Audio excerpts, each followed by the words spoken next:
Meeting called to order. Councilmember Chapman. Here. Councilmember Clayton. Here. Councilmember Kendall. Here. Deputy Mayor Quinn. Here. Mayor Moore. Here. Please stand for a silent prayer, a moment of reflection. We will now salute the flag. I pledge allegiance to the flag of the United States of America and to the republic for which it stands, one nation, under God, indivisible, with liberty and justice for all. As to comply with the Open Public Meetings Act, Chapter 231, PL 1975, adequate notice of this meeting has been provided in the following manner. The annual notice was forwarded to the Asbury Park Press, the Coaster, the Star Ledger on January 7, 2021, and posted on the bulletin board the same date. All notices are on file with the city clerk. We are now on to special event applications. Before we go there, let me just say our regular attorney, Mr. Fred Raffetto, had a family emergency, so he's not with us tonight. So representing the city tonight is Mr. Kevin Kennedy, Esquire. So, thank you, Mayor. Kennedy, thank you. Go ahead.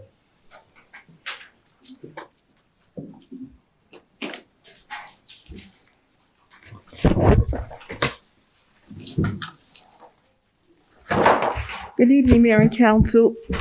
This evening, there are 19 wedding applications for the 2022 season, as well as a request from Habitat for Humanity to use the council chambers for a homeowners information session. All applicants have been informed that any future state mandates on the size of gatherings would supersede this approval. Are there any questions on these applications? See none? Okay, thank you. Thank you.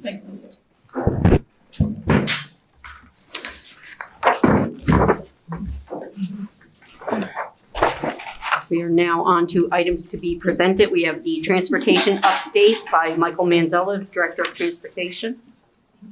And James Bonanno. And James Bonanno.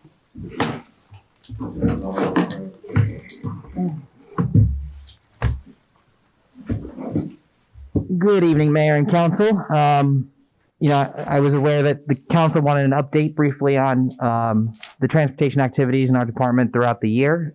So we're going to just very quickly kind of roll through some highlights. And if you have any questions, feel free to ask. So we'll start with parking revenue. As of December 1st of this year, parking revenue is just 10% off of what it was in 2019, which was our highest year of collections ever. We're 40% higher than we collected in 2020. So the city is certainly obviously making a comeback, and we're getting close to where we were before the pandemic. I think a really good story is how much of our parking revenue has now been funneled to the mobile parking apps. When I started with the city about 5 years ago, we had a different parking app vendor, and there was about 2% of the revenue going through the apps. Now we're up to 67%. And in addition, what's also very exciting is the amount of cash transactions have gone down significantly. So you'll see on this slide the cash is in gray. And we're down to 3% of all revenue coming in through cash. That's coins and dollar bills. And that's where a lot of the complaints have always historically come when it comes to paying for parking through the pay stations is the cash. So a lot of visitors and residents and everyone who uses the parking system is now mostly going mobile, which is great. In addition, we, on December 10th, launched the third major mobile parking app, Pay by Phone. As far as we can tell, we are one of the only cities in the country with all three major apps available to use for parking. And we've streamlined it a lot for those visitors who come to the city for the first time. They can go to parkingapp.com and basically download any one of the apps that are available. And soon we will also have Google Maps available. In addition, there's now a call number that they can call using Pay by Phone to pay for parking, or they could pay by text. So there's really all kinds of ways to pay, and it makes a really convenient experience. We're also going to be launching a new permit portal and license plate enforcement system later this year, which will help streamline the experience for residents and employees. I'll switch over to streets updates now. As everyone, I think, is aware, a lot of activity has been going on in the city. New Jersey American Water completed its next phase of water main replacements and ended up paving quite a number of streets. When they did that, one of the streets, Langford Street between 5th and Sunset, we actually converted to one-way traffic, which was a safer flow for people on that, residents on that street. In addition, as streets are repaved, we do install bike lanes. So Sunset Avenue and 7th Avenue portions of those streets also had bike lanes installed.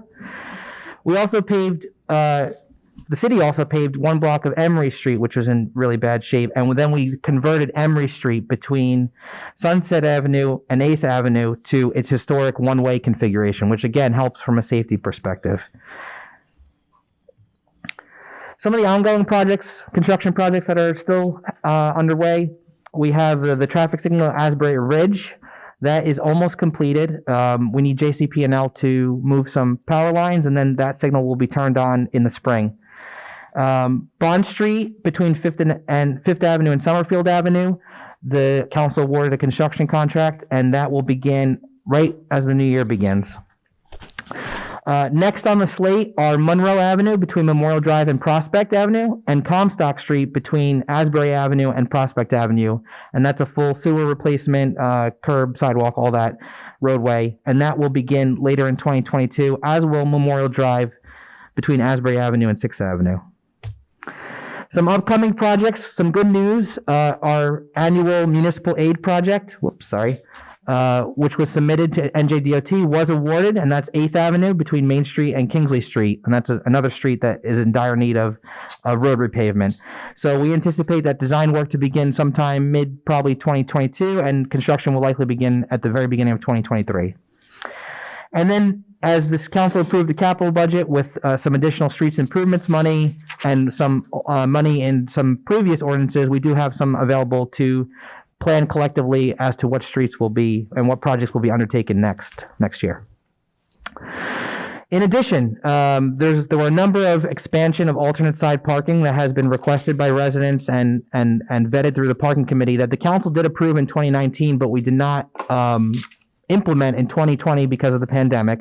But now starting the first, January 3rd, we will be expanding alternate side parking regulations in certain areas of the city to better clean our streets. There's always been a lot of questions about truck regulations. So now there is a page on the city's website under the Transportation Department that has all the truck regulations in one place in a very concise manner. And if there are resident complaints about truck traffic, they can call the non-emergency police number and ask an officer to enforce those regulations. But it can all be found on the city website on the truck routes page.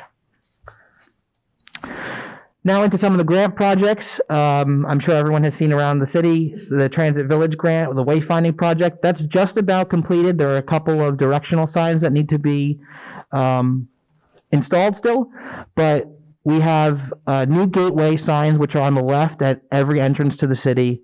We have about 50 directional signs all over the city, pointing vehicles and pedestrians to destinations.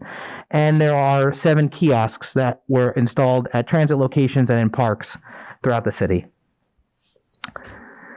One of the other grant projects that we have is the Safe Routes to School grant. There was a public meeting held on December 15th at 7 p.m. and there's actually an open comment period until January 5th. So residents can go to cityofasburypark.com/safe routes, and they can submit their comments for that project.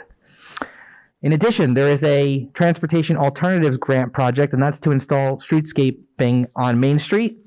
We are looking to schedule that public meeting in the January or February timeframe. And our department is also investigating multi-way stops. And as we know that is something that has been in demand, there are certain traffic engineering warrants that have to be met for that. You have to do traffic counts and study crashes. So we are looking at that at various locations in the city. And we will look to present some recommendations to council early next year. I'll just jump over to micromobility and our Link scooter program. It has been a tremendous success. We've had more rides, more trips with this program than our previous pilot program. Almost 100,000 as of December 1st. The average ride is only 7.2 minutes and is less than a mile, which means they're not, on average, at least being used as a joyriding mechanism. They are actually being used to get people to where they're going, to destinations. They have a very high utilization rate of 2.1 trips per vehicle per day. So what that means is our program is very sustainable because the companies look to have at least one trip per scooter per day to make it financially feasible. So we're in really good shape there. Link also reported to us that between Memorial Day and Labor Day, we were among the top 5 cities in the world in terms of utilization. And they have programs in Paris, Barcelona, Los Angeles. I mean, really big cities. So that's really exciting.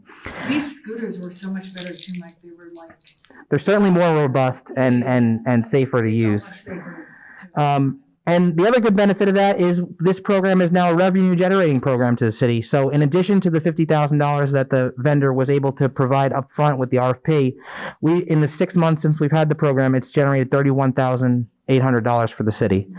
So that's money that we could look to reinvest into the street system and into the program. In addition, the vendor has been very good about building relationships in the city with the community, with nonprofits. They held over a dozen safety events. They distributed over 100 free helmets. We have over 50 riders enrolled in the Link Up program, which is a discount program of 75% to residents who are on food assistance or health assistance programs. So they've been great at really trying to get more people involved in that and provide discounted rides. And then Link and the city also partnered on a scooter ambassador program. So there were, on average, about 2 ambassadors per weekend day that were stationed at high visibility intersections in the city, which helped to kind of advocate for safe riding, help with some enforcement of sidewalk riding and things like that. And that's been a big success. We actually were able to hire the crossing guards, some of the crossing guards that we have in the city for that program. So it's been successful.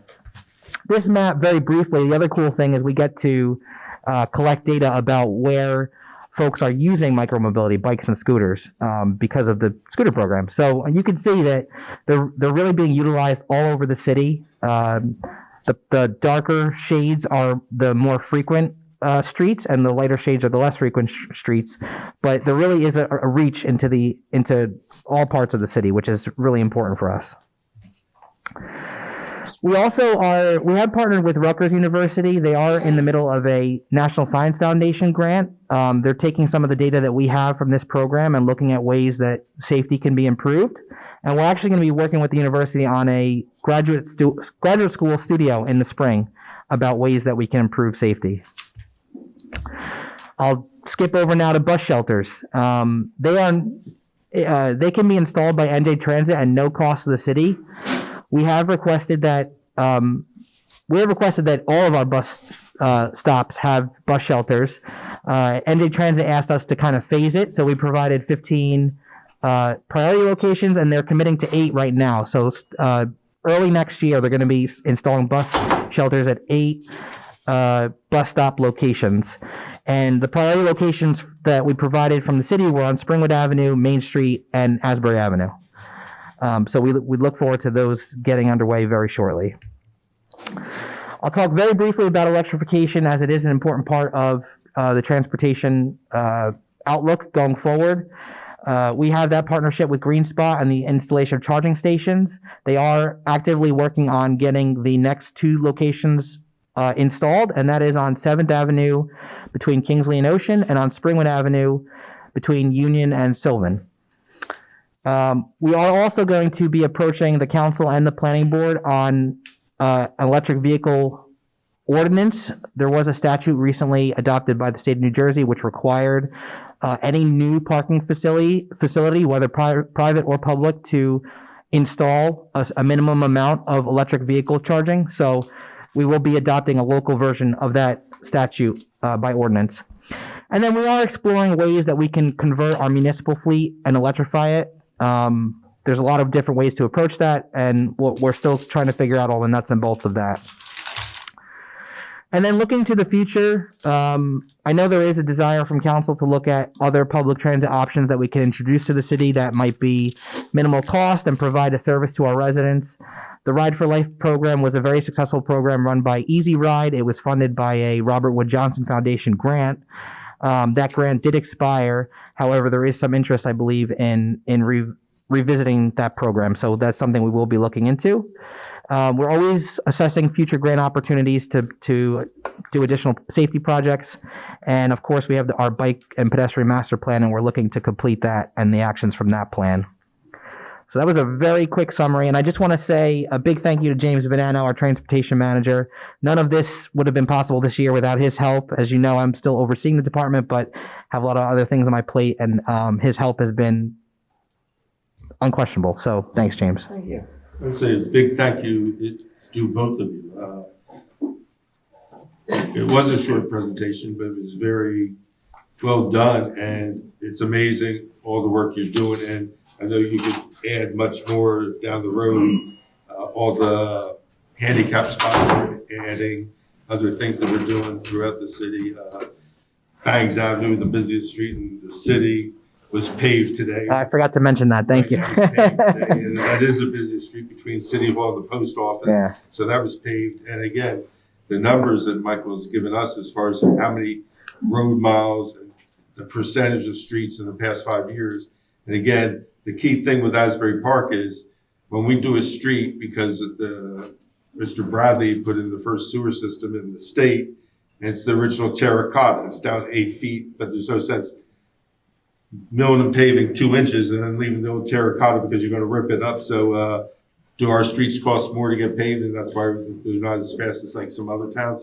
Yes, but we're doing it the right way, and it's also saving us a lot of money at the sewer plant, and we're no longer paying for infiltration and in-stream. So that where we were, treating rainwater because of all the leaks in the pipe. So again, excellent job by both of you. Thank you. I have no questions, except I just want to thank you again. Thank you. Questions?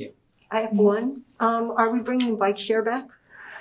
Yeah, that's a good question. We did, at the same time we did the RFP for the scooter program, we did do an RFP for the bike share program. I think what we're seeing around the country is that bike share, unfortunately, is just not as financially viable. So it really does require public subsidy in order to do that. We looked into different grants and things that we can get to bring that back. It's just a little more difficult. But we'll keep exploring it and find ways that we can look to bring it back, because we think that it's valuable in addition to the scooters. So, Great, thank you. yeah. I'm just gonna say, you definitely want to, any speed up we could do for Ride for Life, where we're picking up people, particularly with Sure. the numbers increasing, people not wanting to take cabs and buses. Sure. If we can make sure seniors and disabled get around on the Ride for Life, that would be great, like we did a year ago. Yeah. Sure. We can. Yeah. Just thank you. Thank you. Yeah, great job, guys. Thank you. Anything you want to add? Thank you. Thank you.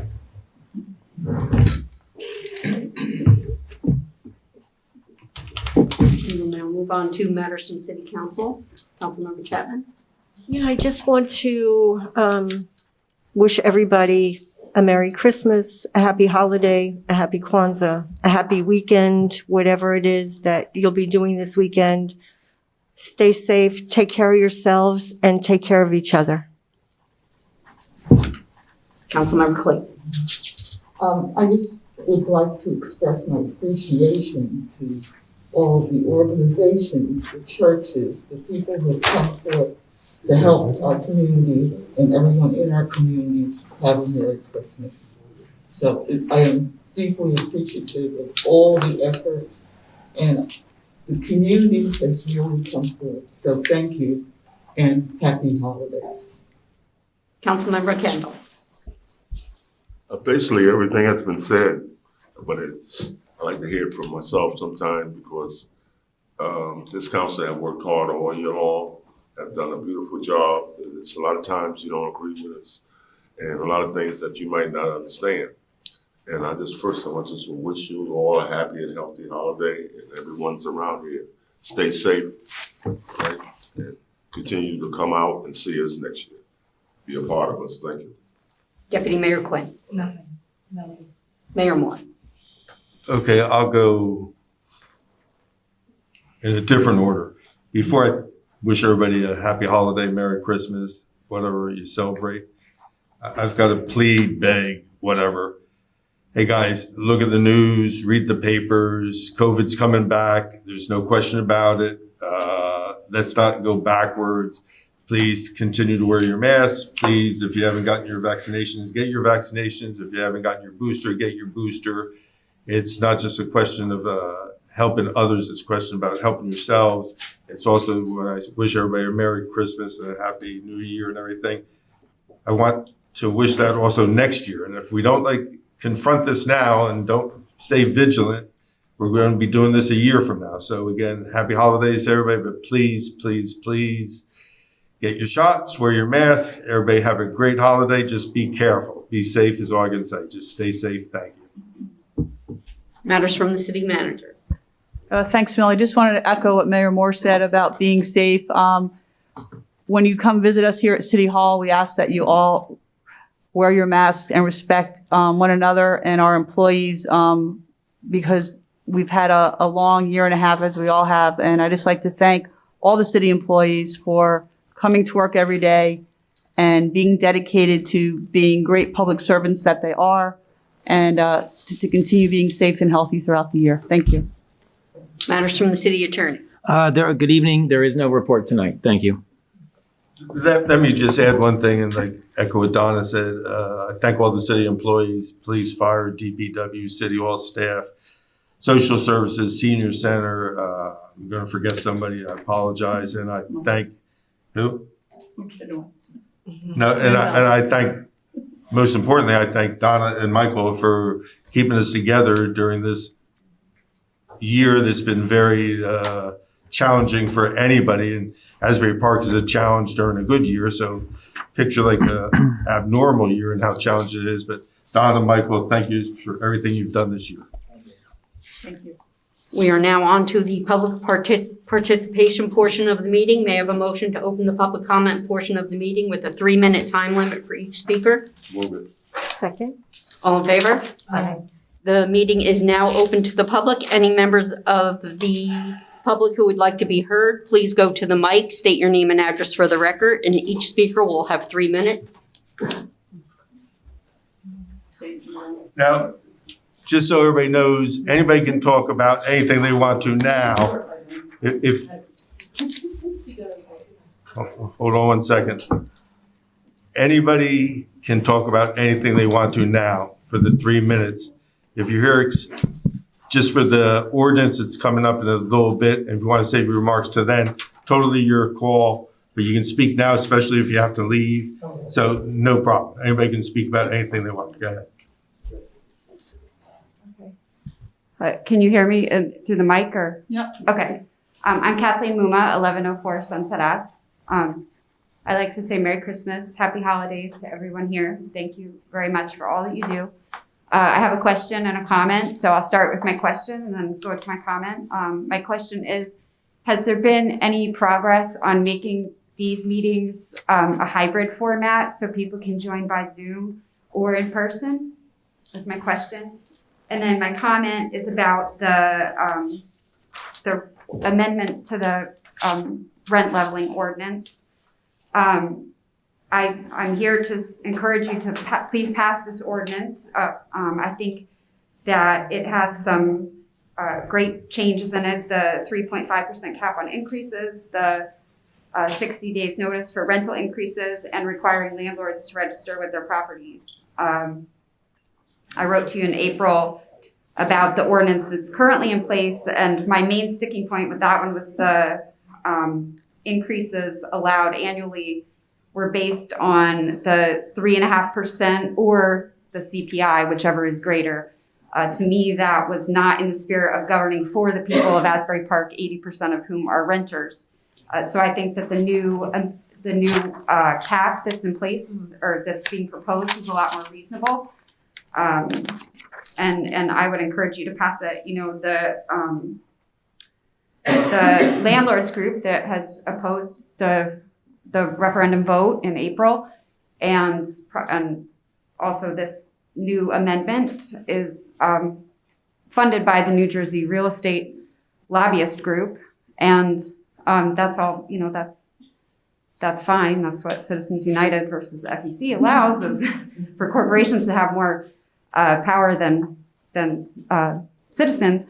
However, you as our city council, you are like our lobbyists. So I am hoping that you will pass this ordinance, for the people, the residents of Asbury Park, again, 80% of whom are renters. So that's my comment, and I have to leave, so thank you, I'll say. Okay, and let me Oh, yeah, my question.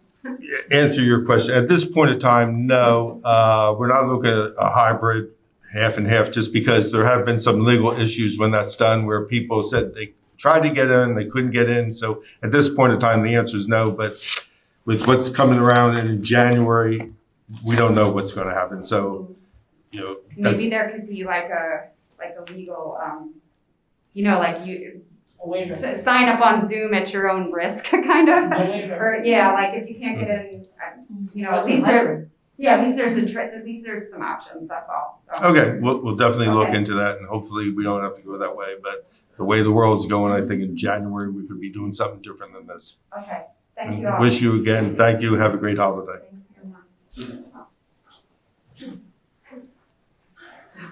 Too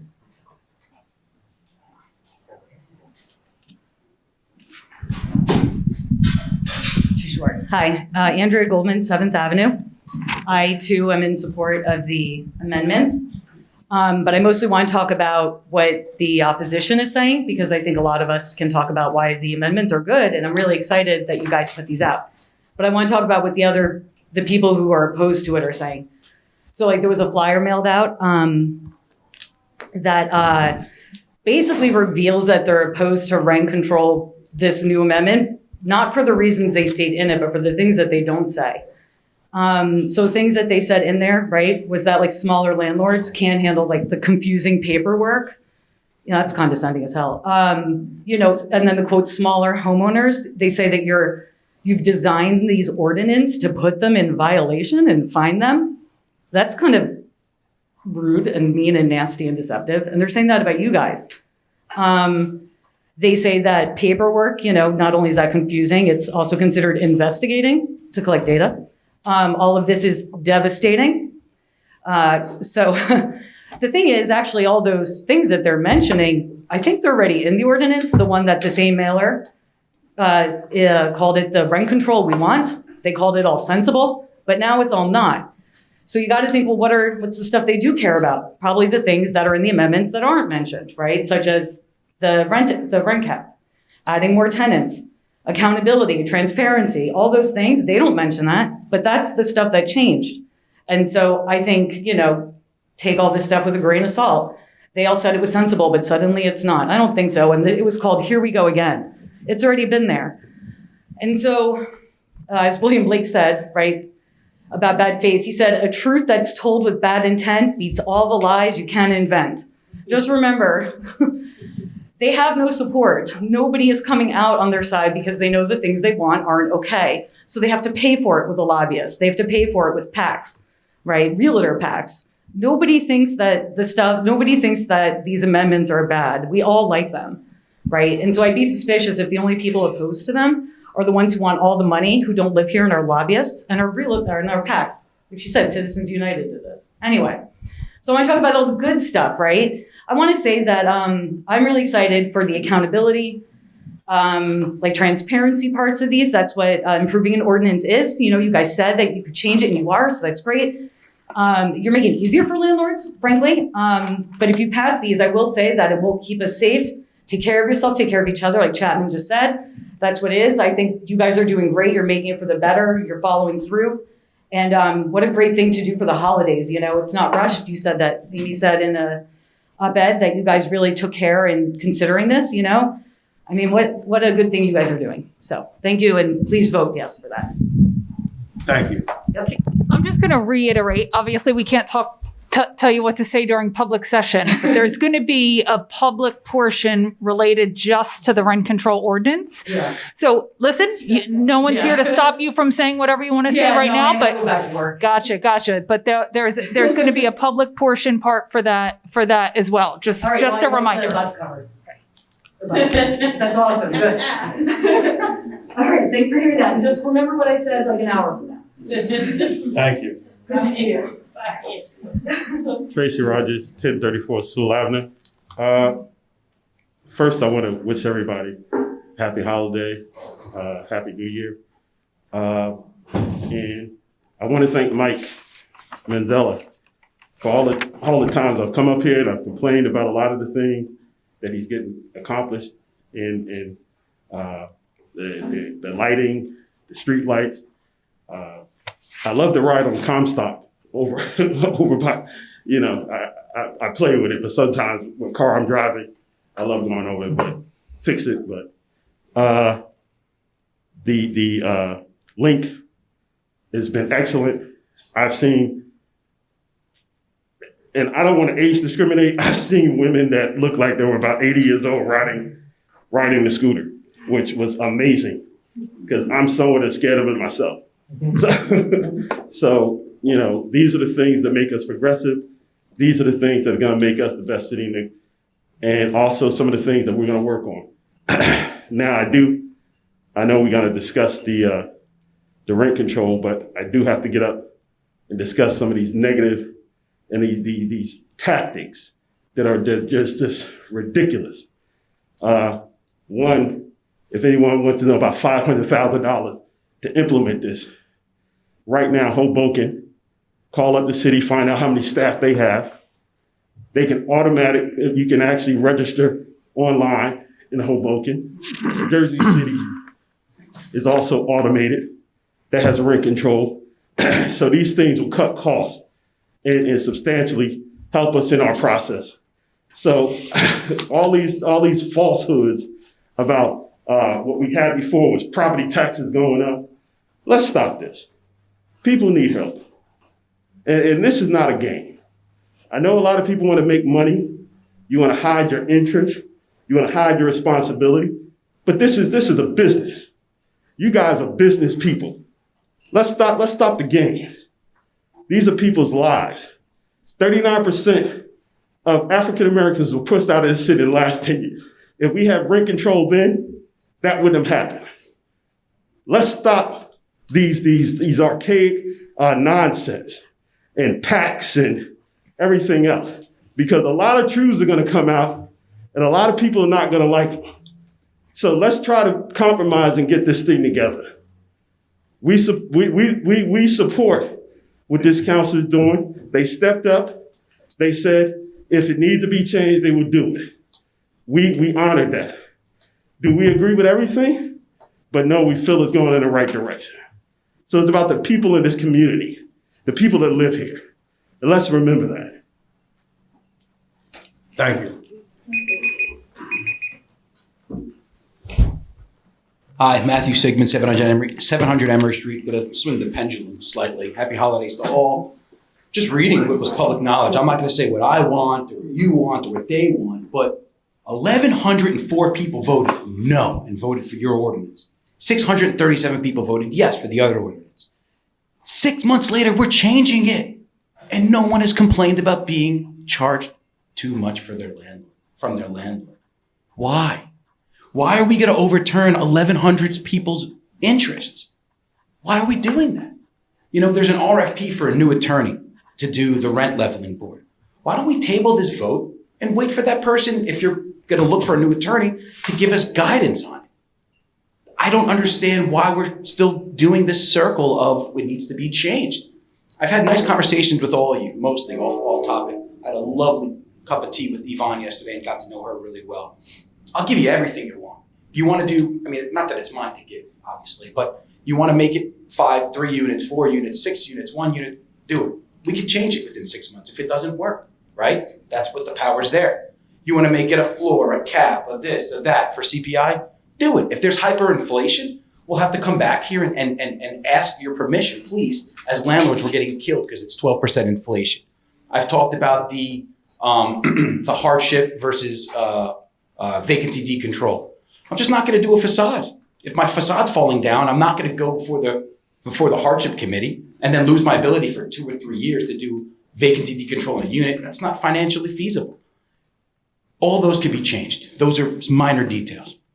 If you go with this registration and you make it the way it is, there's no turning back. We're not going to change that. We're going to have people doing the jobs. You ask a barber if you need a haircut, they're going to say yes. You get an administrator to write administration, he's going to say yes. It's just how it goes. We're never going to go back from that. And, people are going to call up, oh, I got charged $25 for my rent. They're going to say, well, you fall within the lines of the raise. Oh, well, my landlord didn't do this and didn't do that. And then it's just going to be attack the landlords again because it's just going to be nonstop fluttering. That's all I'm really here to say. I mean, it's been 6 months. 1,100 people voted for it. Everyone comes up here and says, well, I think this and I think that. Forget about what I think. And it was already voted on. So, I mean, that's kind of where I'm at. I'm being reasonable. I mean, not that it's a negotiation between landlords and the city council, but table it. Let's talk to a new attorney. Let's see what they may think. And let's go with something that I think is a little bit more geared towards what was voted on in April, because that's what was there on the ballot and that's what was there. And we're changing it. So I'm Matthew Sigmund. Thank you much for your time. Thank you. Ron Simoncini, Asbury Park Property Owners Coalition. I just want to clear up. I'm sorry. Address, please. 301 Route 17 North, Rutherford. Just want to clear up this Hoboken situation because I was there for the whole Hoboken thing, which started in 2002. Hoboken's rent control office wasn't defunded until 2 years ago. The reason Hoboken's rent control office was defunded was because in 2013, Ravi Bala, who was the rent leveling attorney at the time, convinced both sides to agree to an amendment that would stop registration of the form that you have and replace it with a different form of registration that was fair to landlords and was fair to the city. At that time, the city was spending more than $500,000 a year on rent control, a city similar in size to Asbury Park, but not similar in history and not similar in housing type and not similar in makeup. So again, I know we're going to talk about this later, and I don't want to belabor this during this public session, but I think it's worth saying that we don't have any figures from you folks that estimate what this is going to cost you to change your registration program. We weren't worried once you passed your ordinance about the cost of administering rent control in Asbury Park, because the way you passed your ordinance prevented the escalating costs and attorney's fees that will occur by virtue of what you're considering now. And if you want to see the difference, you passed an ordinance that's like Neptune's. You're considering passing an ordinance that's like Union City's. Union City's attorney is here. Compare the costs between administering the ordinance in Union City and administering the ordinance in Neptune. If you want to see what this style of registration does in terms of divisiveness and adding to the city budget, you have it right in front of you. And what most people here are saying is that what I'm saying is, and I think a view that's held by many owners, is we don't see the tenant advocates standing here saying, without this form of registration, we won't be protected. No one's saying that.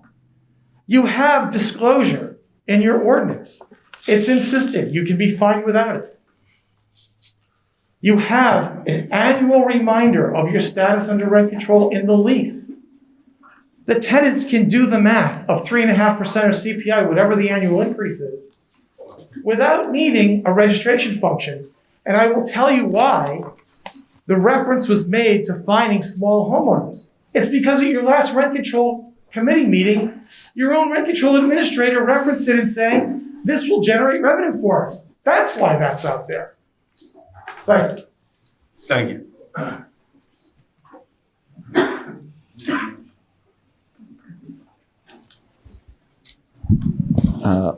Hello, sorry I have to go, so I can't wait till the end. Happy holidays. I'll say that I want people to register. Your name and address, sir? Oh yeah, sorry. Derek Bloom, 1108 First Avenue, Asbury Park. So I'll say that I would like people to register. I think it creates accountability. And I think we could see from the landlord's flyer today, which it seemed Matt knew pretty well, that they're not really interested in accountability because there was no name on the flyer. I think anything the Asbury Affordable Housing Coalition, we always put our name by, we always stand by it. So I think registration does force accountability to landlords. We get to know who our landlord is, what they own, who is investing, all these different things I think are important. But I just want to say that I would love for everyone to vote yes tonight in the council. And I actually think this has been a really fair assessment on y'all's part, because I know the landlords are having a 3.5 cap and registrations. I know the Affordable Housing Coalition, we wanted more vacancy decontrols. We wanted 2 units instead of 3, but I really see that you actually listened to both groups and you've come in the middle.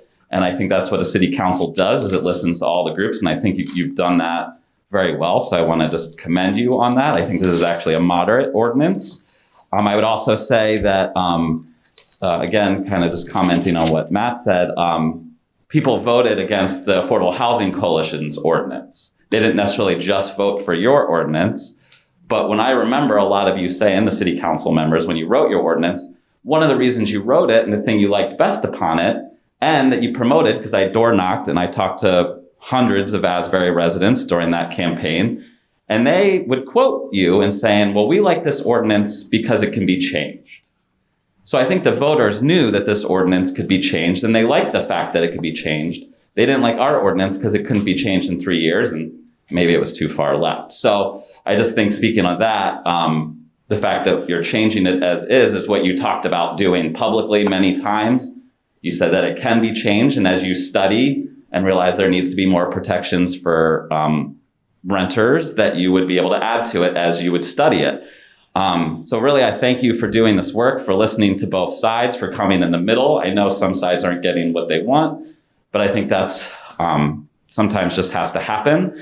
I will say that in the next year and a half, the Asbury Park Affordable Housing Coalition will look at vacancy decontrol, and we will study it and maybe recommend some controls that can be added. And we will maybe do some statistics about adding 2 or more units. But I think right now, what you're doing is great. It's making us more progressive. And lastly, we just had the longest, loneliest night ceremony and with the Affordable Housing Alliance. We had 10 people experiencing homelessness die in Monmouth County and over 46,000 in the country. And I think it would be great if the city, by passing this ordinance, said that housing is a human right and also affordable housing is a human right. Thank you. Thank you.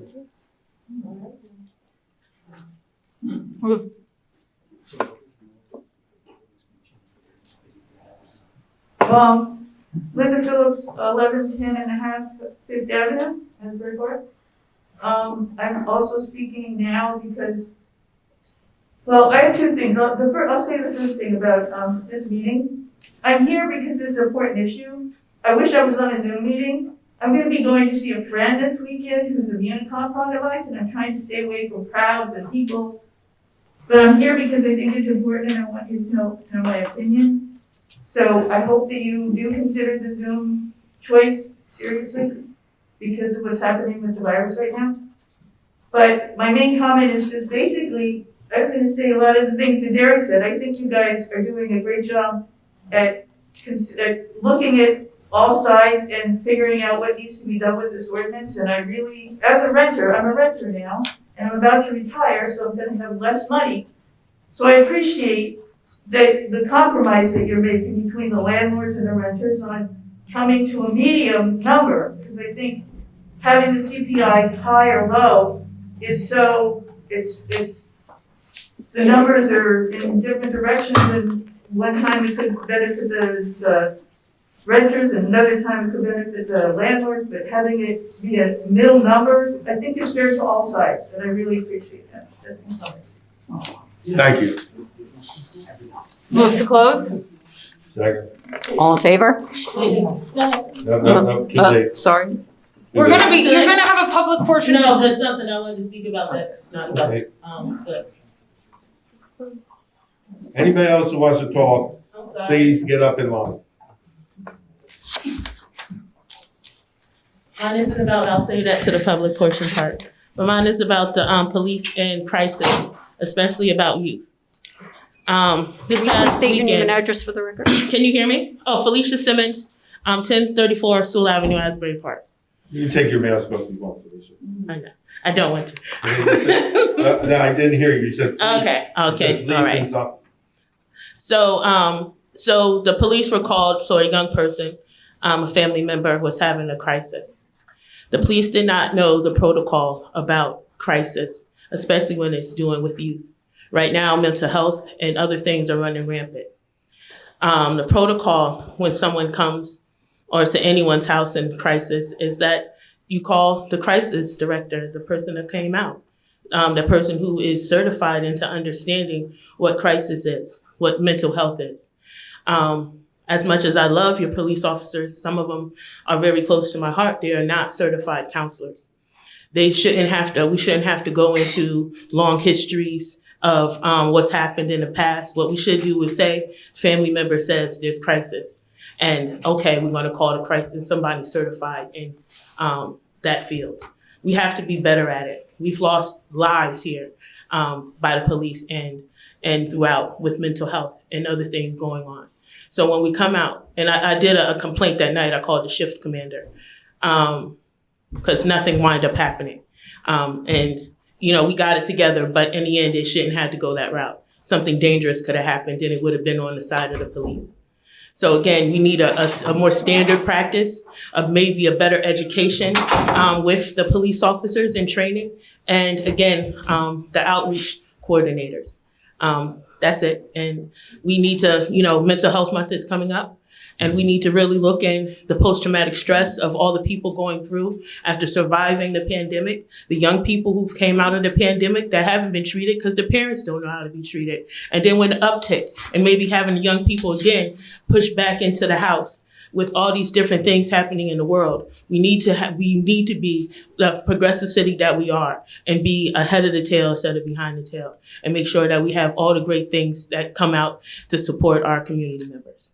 And that's it. Move to close? Second. All in favor? The meeting is now closed to the public. Let me just say, I'm sorry. I don't know what time frame you're talking about. Hopefully it wasn't 2 weeks ago. Hopefully it was today. You said you talked to the shift commander. I think you should also talk to the city manager or Doug Schultz. You know that the city has engaged behavioral to help us, and they're on call 7 days a week. We hired a new social worker who's been on the payroll for at least a month now. So what you're describing is... It was a week ago. Okay, what you're describing is kind of scary, but don't wait for a council meeting to like make a complaint. Call me, email me, call the city manager, call all five of us, call anybody and everybody. Mistakes happen, but we can't wait a week to hear about a mistake and then, God forbid, something happens in that week because, well, I'd rather go to the council meeting and complain than like go through the... I know you went to the shift commander. In the future, please go to the city manager also. Okay, Felicia, thank you, and hopefully it worked out well. Okay, but we did add all this staff, and behavioral is great, so. And also, Mayor, the crisis intervention training that we're doing with the Monmouth County Prosecutor's Office, we've had 8 officers go through that, most in the county. Mm-hmm. No, but mistakes do happen, and the quicker we know about them, the quicker we can fix them. So, point noted, point taken. I'm sorry, Melody, go ahead. Okay. We are on 2 minutes. I have the Municipal Council Executive Meeting of December 8th at 4 p.m. Municipal Council Regular Meeting December 8th, 6 p.m. Do I have a motion? Move it? Roll call. Councilmember Chapman? Yes. Councilmember Clayton? Yes. Councilmember Kendall? Yes. Deputy Mayor Quinn? Yes. Mayor Moore? Yes. We are on to the consent agenda resolutions. On the consent agenda resolution, we have 2021-524 through 2021-526. Do I have a motion? Move it. Roll call. Councilmember Chapman? Yes. Councilmember Clayton? Yes. Councilmember Kendall? Yes. Deputy Mayor Quinn? Yes. Mayor Moore? Yes. Mayor Moore, before we move on to individual resolutions, I will inform the public that Resolution 2021-528 and Resolution 2021-529 have been removed from the agenda. Thank you. We have Resolution 2021-527, a resolution approving the payment of bills. Move it. Second. Roll call. Councilmember Chapman? Yes. Councilmember Clayton? Yes. Councilmember Kendall? Yes.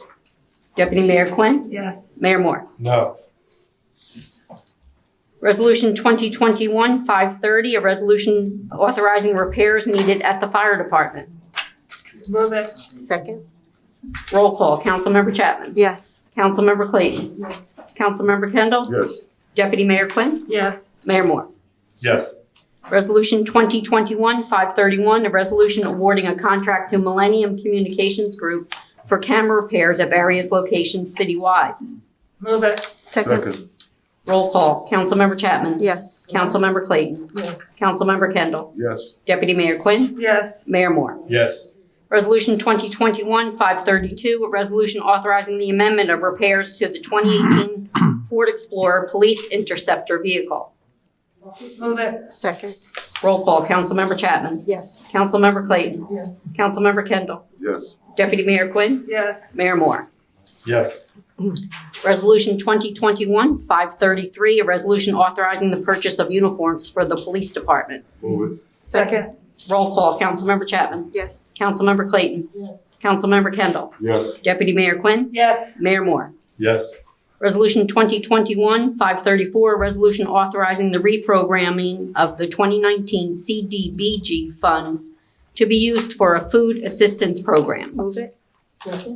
Roll call. Councilmember Chapman? Yes. Councilmember Clayton? Yes. Councilmember Kendall? Yes. Deputy Mayor Quinn? Yes. Mayor Moore? Yes. Resolution 2021-535, a resolution approving funds to fulfill Food Bank of Monmouth and Ocean County for emergency food assistance for residents of Asbury Park with Community Development Block Grant, CDBG CV funds. Move it. Second. Roll call. Councilmember Chapman? Yes. Councilmember Clayton? Yes. Councilmember Kendall? Yes. Deputy Mayor Quinn? Yes. Mayor Moore? Yes. Resolution 2021-536, the resolution authorizing the mayor and city council to execute a subordination of mortgage for Laura and Jorge Bonifaz for a property located at 915 Sunset Avenue. Move it. Second. Roll call. Councilmember Chapman? Yes. Councilmember Clayton? Yes. Councilmember Kendall? Yes. Deputy Mayor Quinn? Yes. Mayor Moore? Yes. Resolution 2021-537, a resolution authorizing the purchase of a custom fabricated City of Asbury Park sign. Move it. Second. Roll call. Councilmember Chapman? Yes. Councilmember Clayton?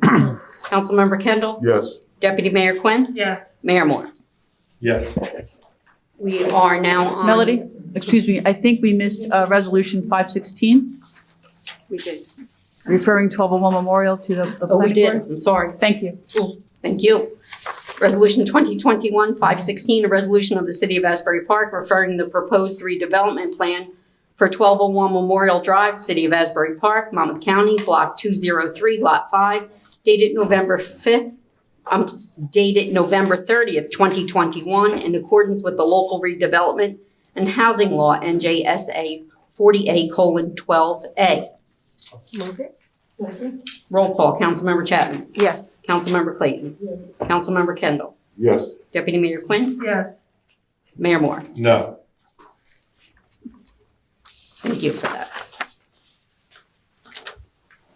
We are now on to ordinances for a public hearing. The first public hearing that we have is on Ordinance 2021-39, an ordinance establishing salary ranges for employees of the City of Asbury Park. Should we have a brief overview of the ordinance before we open it up? Sure, Melody, thank you. This is the annual ordinance that establishes the salary ranges for the employees of the City of Asbury Park. And this is done on an annual basis as required. Do I have a motion to open the public hearing on Ordinance 2021-39? Move it. Second. All in favor? Aye. The public hearing is now open on Ordinance 2021-39. If any members of the public would like to be heard, please go to the mic, state your name and address for the record, and your comments must only be about the ordinance that's presented for public hearing. Move to close. Second. Hold on. Hello, good evening. My name's Peter Siegel, 1412 Main Street in Asbury Park. I was looking through the list of full-time employees, the titles, and I was curious to know, I didn't see the rent leveling officer, the housing, it maybe some if I'm missing it, but I see a housing assistance technician and a housing inspector. I was curious about rent leveling and housing positions, and I only saw the two that I just mentioned. Am I missing something? Does anybody know? And if so, can you point me in the right direction? we're a civil service town, and so these are civil service titles. So what someone might be called a rent leveling officer, the civil service title is something different. And I believe in what you're relating to, it's the housing officer. Housing assistance technician is considered the rent leveling officer. Oh, okay. Yeah, it's confusing because we have to go by what civil service has in their civil service bank. Okay. And that would be the rent leveling officer. That would be the category for the rent leveling officer. And what about the director of housing? We don't have a director of housing, but director of community development. Okay. So thank you. Yep, you're welcome. Where would that be? Under director of community development. Ah, It's on the second page, director of community development. and Packet page one. I see it. Yep. Thank you. Okay. And I'm curious, what dictates the minimum and the maximum specified? So these are just ranges that have been in place for forever, for lack of a better word. The high end is what normally gets adjusted based on contractual obligations. Okay. Thank you. You're welcome. Appreciate that.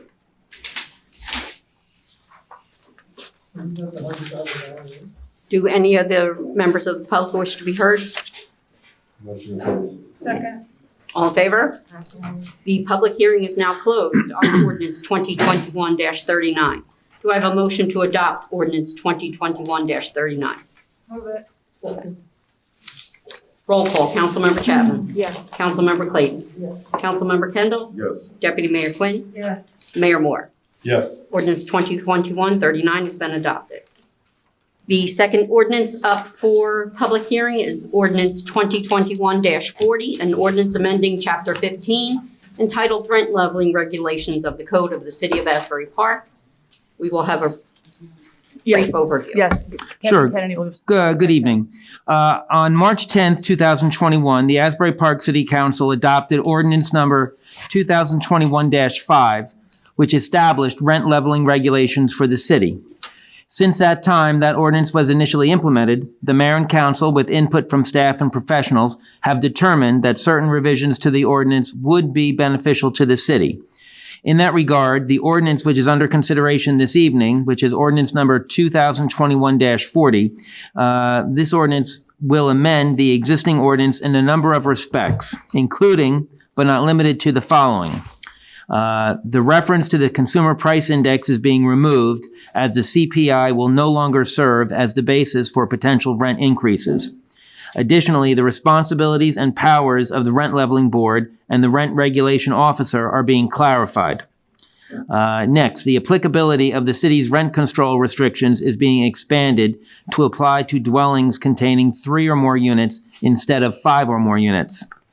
The next is the specific information required to be provided as part of a rent registration form is now being articulated in the ordinance. The next item, proposed change, would be the annual rent increases for the unit subject to the ordinance shall be capped at an amount no higher than 3.5%, and it is no longer tied to the CPI. The next change is the ordinance is being clarified to provide that any property that has received a hardship rent increase shall not be eligible to receive a vacancy decontrol rent increase for a period of 3 years. And another change would be landlords will be required to provide each tenant with a disclosure statement that includes a description of the tenant's rights, and information shall also be posted in a conspicuous place in a common area of the building. So with that, Mayor, I turn it over to you to conduct the public hearing on the ordinance. Thank you. Thank you, Mr. Kennedy. Okay, so Melody's going to bang us in a second or two, but until we get there, let me just, couple ground rules. Same as the last time. We're going to ask everybody, speak for 3 minutes. If you're like a sentence away from finishing, finish your sentence. And then let everybody speak, and then you can get back up to the microphone. That's to get everybody one shot at the microphone, then you can get back up. The only thing I'm going to ask is if you get up and say, John Moore is wearing a blue jacket tonight, and you get up the second time and say the same thing, it's repetitive. I'm going to say, look, you're being repetitive. It's got to be, change the subject or go on to a different, theory of the subject. Again, I'm going to ask, and I praised everybody at the last meeting that everybody was very respectful. There was no cross conversation. So again, I ask everybody to be very respectful. People have different views. That's America. You're entitled to different views. But any cross conversations that I'm going to have to ask, I'll warn you first, then the police officer will ask you to leave. So again, everybody just be respectful and we'll get through this, and I deeply appreciate it. So Melody, go ahead. Do I have a motion to open the public hearing on ordinance 2021-40? Move it. Second. All in favor? Aye. The public hearing is now open on ordinance 2021-40.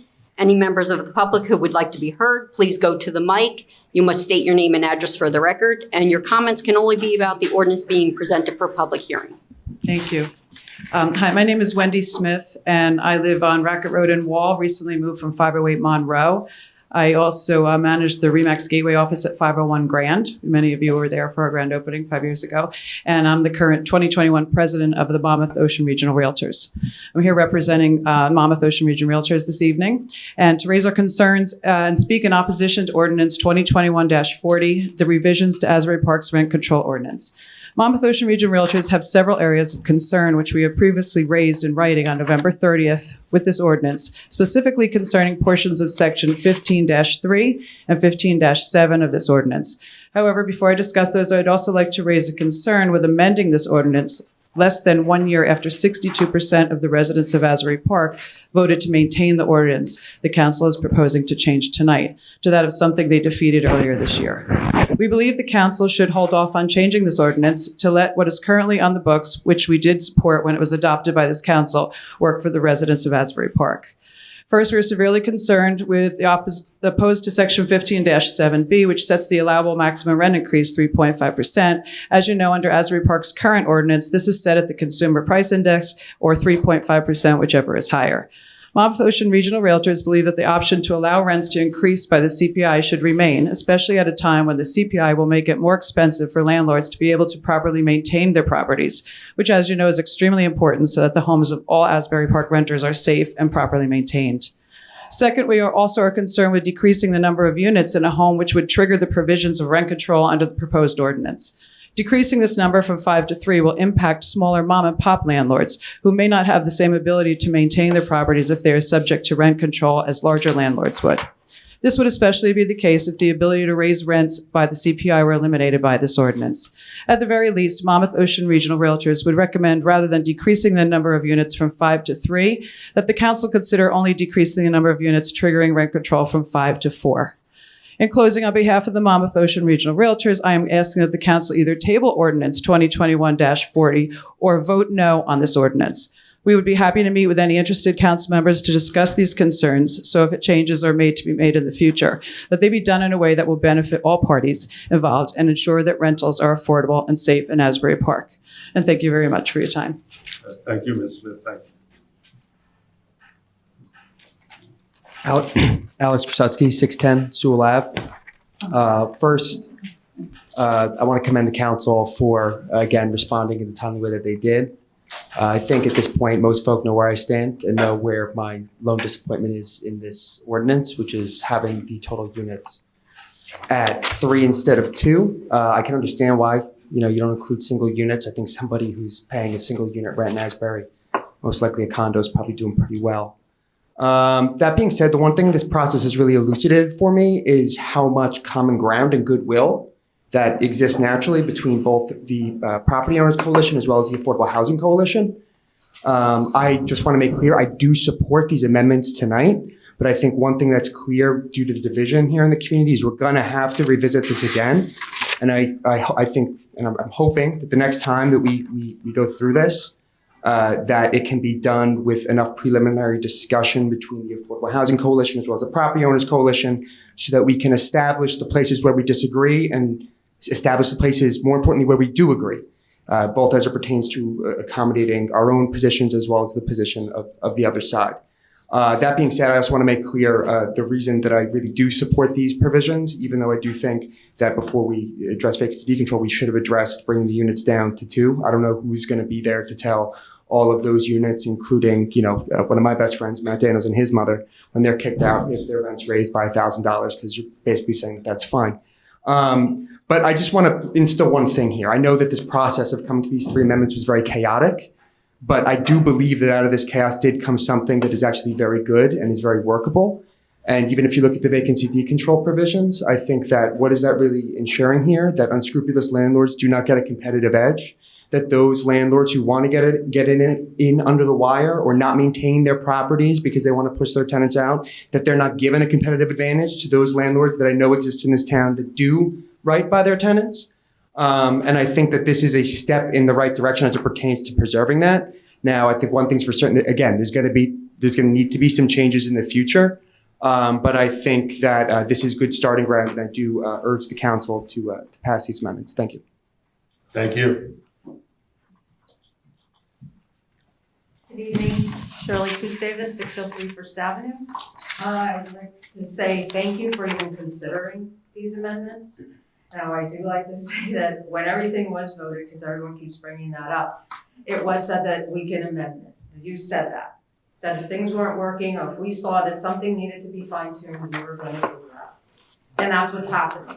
And it seems that since it's happening, everybody's up in arms saying, you voted for this, and this is what we voted for. We voted that it can be fine-tuned, and that's what's happening. So I thank you for that. The next thing that I want to talk about is the paperwork. It seems like everyone complains about paperwork. At the end of the day, if you own property, you should have your ducks in a row, you should have your paperwork. That's a no-brainer. So what, now you have to do a little bit more? Leases have to be signed. Put them in the mailbox. They don't want to sign them, then you fine them. That's it. But there's ways around this paperwork, and it's just being used as a crutch, and it's just very disingenuous to put it on paperwork, when bottom line is it's not paperwork. It's just stopping the progress, and it's dragging your feet so we don't have to do it. And that's been going on here for a long time. If you look at code, if you look at many things in this town, people just drag their feet and let it go until someone says, yeah, you know what, they're not gonna do it, so I'm gonna walk away. But we can't walk away from this because a lot of people like me have to leave. And at the end of the day, if you don't have families like mine, you can't keep any school here open. What's gonna happen to all those jobs and empty buildings? Will they become condos now too? So that we don't have children in this town? Because we all know the people that pay millions of dollars here in taxes or for their property send their kids out of town. They don't go to school here. So if we're meant to become just condo heaven and party, I don't think that's what anyone envisioned in this town. We said, okay, developers, come and help us. I know I didn't envision that. I don't know if that was your vision. Thank you. Thank you. Hi, Christian Huber, 401 First Avenue, Asbury Park. I'm a single family homeowner along with a member of the Rent Leveling Board. I'm here to point out the obvious, which we all know. I've been to every Rent Leveling Board meeting and not one tenant has come before me. I have not met with one tenant on the Rent Leveling Board yet. So when I hear everyone saying it's not working, we need to make changes, no one's coming in front of the board. So I'm kind of confused by that. And to remove the CPI, in my opinion, we see what's going on with inflation and everything like that. I just personally, as a member of the board and a single family homeowner in this town, I feel the goalpost is being moved. But again, we go to these Rent Leveling Board meetings, we sit there, we talk for 35 minutes, it's lovely, and we leave. But no one has come before the board yet with a complaint. I know it's early in the game, but that's what I'm seeing. I think there's a lot of priorities in this town that they're just kind of getting pushed aside here, and I think there's some sort of, I don't see it. I'm sorry, I'm there, I sit in the board meeting, and not one tenant's coming to complain there. So, there's that. But my opinion on this whole thing is that I get it. It's good that there can be changes and everything, but at the same time, I'm just not seeing, any of that yet. But, that's my opinion. Thank you. Thank you. Good evening. Hi, my name is Colleen Camillo. I live at 44 Maplewood Drive, Middletown, New Jersey. I am also the current manager of the RE/MAX Gateway on Highway 35 in Oakhurst and the incoming president for 2022 for the Monmouth Ocean Regional Realtors. I am here representing the Monmouth Ocean Regional Realtors to raise our speak in opposition to Ordinance 2021-40, amending the current rent control ordinance Asbury Park has on the books. The Monmouth Ocean Regional Realtors oppose this ordinance because of the impact it will have on Asbury Park's rental housing stock and those who own and live in rental housing here. As my colleague Wendy mentioned, we previously submitted concerns and recommendations in writing to Mayor and Council on this ordinance. I also have copies of that letter to distribute here tonight if you wish. Before I go into our specific concerns, I have to echo the sentiments of my colleague regarding the council making changes to this ordinance to put provisions in place that the voters here voted down less than 1 year ago with over 60% of the vote. The Monmouth Ocean Regional Realtors believe that we should give the ordinance this council voted on time to work to ensure that there is a safe and adequate rental housing stock, which benefits everyone in Asbury Park. Making the changes proposed in this ordinance could actually lead to a decrease in the safe rental housing in Asbury Park, which the voters recognized when they opposed similar changes this past April. Having said that, let me reiterate our specific concerns with Ordinance 2021-40. The Monmouth Ocean Regional Realtors oppose the provisions of this ordinance setting a flat rate of 3.5% for allowable rent increases, especially at a time when the CPI is more than double this. Adopting this flat rate would make it harder for small landlords to maintain their properties safely, especially given that this ordinance is proposing to make rental properties with as few as 3 units subject to rent control. If landlords lose the ability to change a rent that will allow them to safely maintain their properties, they may instead choose not to rent them at all, leading to a decrease in rental housing in Asbury Park. The Monmouth Ocean Regional Realtors also opposes decreasing from 5 to 3 the number of units in a home that would trigger the provisions of rent control. As I mentioned, this proposed decrease, coupled with doing away with the use of the CPI for possible rent increases, would be extremely detrimental. If smaller landlords are coupled in this ordinance and lose the ability to raise their rent in a way that allows them to maintain their homes for the benefit of their tenants, this ordinance would have the opposite impact of its intent of helping renters in Asbury Park. Again, on behalf of the Monmouth Ocean Regional Realtors, I believe that this ordinance should be defeated or at the very least tabled tonight. The Monmouth Ocean Regional Realtors would like to work with the city just as we did when we supported the ordinance currently on the books so that we can find a way to protect all Asbury Park residents and property owners. Thank you. Thank you. Mary Ann Antonucci, 610 Siegel Avenue. I'm a renter in this town as well. And I want to thank the council for revisiting this because originally I voted also for that 3.5% cap. The rate of inflation has gone up. It's definitely going to affect people like me who live in a large building with a big landlord who is intent on moving us all out. You know, just get people out, renovate, and then charge the rent up again. But more importantly is that, and anyone knows this, I work for the Monmouth County Family Support Organization. We serve families and kids through Division of Children and Families in this town, all through the county, but in this town. When you have kids whose families are not able to meet basic needs and pay their rent on time, you can forget about having good outcomes for kids in Asbury Park, offering more opportunities, lowering the crime rate among our young people, because when people have basic needs, they can't afford their rent, they're not worried about what their kids are doing. They're really worried about just making their rent.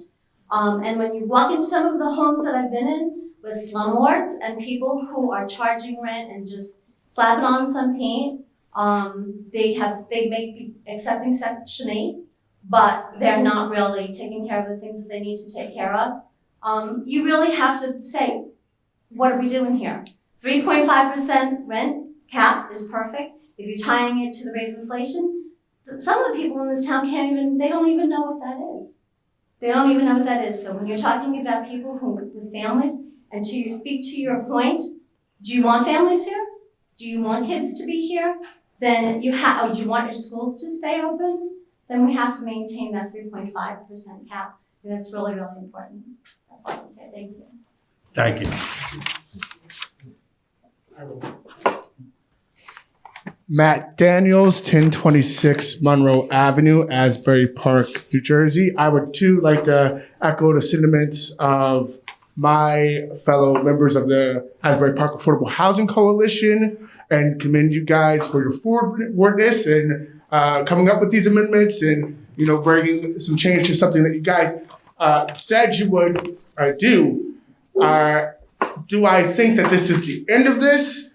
I don't. But I don't think that there is an end to good legislation. I think that people change and society changes. And once that happens, legislation to protect them needs to change. And so while I don't see this as the end, and while I'm sure that, some of my colleagues at the Affordable Housing Coalition and, some of our friends at the Asbury Park Property Owners Coalition, they have some changes that they would like to see. I think that these amendments are concrete and they're good, and we should come back to that next year, as my colleague Alex said, in a much more together and collaborative way. We should sit. We should talk. We should come to these rent leveling meetings. I think it's very important. But just to say, I think it's you guys are to be commended for these new changes. And I think that we all just need to be open. I don't have much more to say. Merry Christmas, Happy Holidays, everyone, and have a good night. Thank you. No, you have, wait, no, you are way before me, I grew up in the South where it was told ladies first. Good evening, Mr. Mayor, members of the council. My name is Brian Hutchinson. I live at 727 Oakland Road here in Monmouth County. I am affiliated with Monmouth Ocean Regional Realtors. I have 15,241 realtors that practice real estate right here. And as of today, we represent $4,045,109 of monthly rental income and $135,241,534 in real estate transactions in Asbury Park this year. I'm not here representing that association. I'm just a guy who grew up in abstract poverty. I moved 19 times before I graduated high school. I've lived in the backseat of a car. I've stared at a stoplight in the middle of the night. I work now spending my time, giving my resources and my time to fair and affordable housing and fair and affordable housing causes across the United States, serving on multiple committees at state, national, and local levels, and on a global task force that do the same. What I'm here to ask tonight is this city council to seriously give consideration to the CPI removal in this city ordinance. When people invest in properties, they do that because they're investing in communities. And they also do that because they're investing to generate what's called a reasonable rate of return. And that is a factor that is put into the mental mindset of making a business decision to buy and purchase rental properties. I own rental properties. I'm purchasing some in the middle of the country right now, converting them hotels into single family residences for low income people. I live this world. But we do that and we look at how you make a reasonable rate of return while providing for that fair housing. And when we find rent control that is absence of a connection to CPI, we find what is happening in our neighborhoods just north of us in the boroughs of New York, where this year alone, rental rates have gone up as a whole, between 22 and 28%, depending on which borough you look in. And that's directly because of a disconnect to the consumer price index. Without a connection to consumer price index, there's only 4 things that a real estate property owner will do. One of them is nothing, but nobody sends their money out not to make a return, so they're going to do something. They're going to sell their properties so that they can vacate and terminate all the leases. They are going to defer their maintenance, their upkeep, which is going to lower the property values for everybody, or they're going to terminate those leases, do repairs and renovations to the properties, bring them back on the market at exponentially higher rental rates, which sends a message to the service workers, the people at the Wonder Bar who are serving us drinks, our first responders, our teachers, the people who want to live here in this community, that they're not welcome because we've not made a fair and equitable playing field. So my request would be that you would really consider removing the CPI, amend the ordinance so that that portion of the ordinance is allowed to stay in it, and you protect the fair housing rights of all the citizens and the property owners here in Asbury Park. Thank you, Mr. Mayor and Councilman. Thank you. Felicia Simmons, Sewell Avenue, Asbury Park. And I would like to say ditto to a lot of what was said here tonight, especially by Alex and Matt and the other people about thank you for this ordinance amendment. Thank you for keeping your word. I appreciate, and as the people of this community appreciate you going forward with this because there's a need. The gentleman that spoke earlier, I understand him, right? I understand that he's scared that we are losing a lot of the people, but what he doesn't realize that has happened, right? We're in an aftershock, after eclipse, earthquake of loss of people and residents and character of the city. And what you've done is try to save the rest and also better for the future and make sure that we have a stable community. And I respect it, and the people of the community respect what you are doing here tonight. We also, to speak about the gentleman on the leavening board that hasn't heard any residents. Well, he's lucky because I was away for a month and I had nothing but phone calls about lack of heat. I had nothing but phone calls about people's rent getting raised $400. I had nothing but phone calls of people in need of help, right? Here in this town, right? I can all name them. Some of them have been here to the board and some of them have came out to speak about it. So again, just registering, right? Just an example why we need registration. The place on Main Street, we call Bradley Sales. This has a new name now. But before it was sold to the current owner, it was fined. It was taken to court by the city multiple times, but no one knew who owned it and no one showed up. And it was sold owing tons of, well, I think close to $100,000 in fines to the city. And no one knew where to collect the money. So when you say that we need all those things that you put in there, we are in need of all those things that you have amended and you said that you would do, you did, and I appreciate it. There's work to be done, and we say that we're going to be here to continue to work with you. And also, like Matt and like Alex said, come to us and sit down as a community thing, because this is something we do on a regular basis. We work with the council. I'm not a big council caller, but that's just me. I'm an introvert sometimes. But I'm always, and we're always here working with the city. There's someone and people of the community. So then thank you. Thank you for all that spoke, and thank you that all have something to say. Thank you. Ron Simoncini, Asbury Park Property Owners Coalition, 301 Route 17 North, Suite 800, Rutherford. So I think the affordable housing issue and people talking about affordable housing is a big part of this conversation. I think it's got a lot of edges in Asbury Park. The first is in New Jersey's constitution, affordable housing and rent control are completely separate things. Rent control is consumer protection legislation. It has nothing to do with affordable housing. And in fact, the ordinance before you creates not one unit of affordable housing. It does not reduce anyone's cost to make their housing more affordable. This is not a conversation about affordable housing. It's a conversation about rent control. But if it were affordable housing conversation, I would point out to the council that recently you have had no affordable housing created in Asbury Park. And you have no affordable housing on the books to be created in Asbury Park under the developer solution. And why is that? That's because when developers came here, when you were considering your affordable housing adjustment, they said if you adjust it to 20%, you will get 0 units. And everybody thought that was a big joke.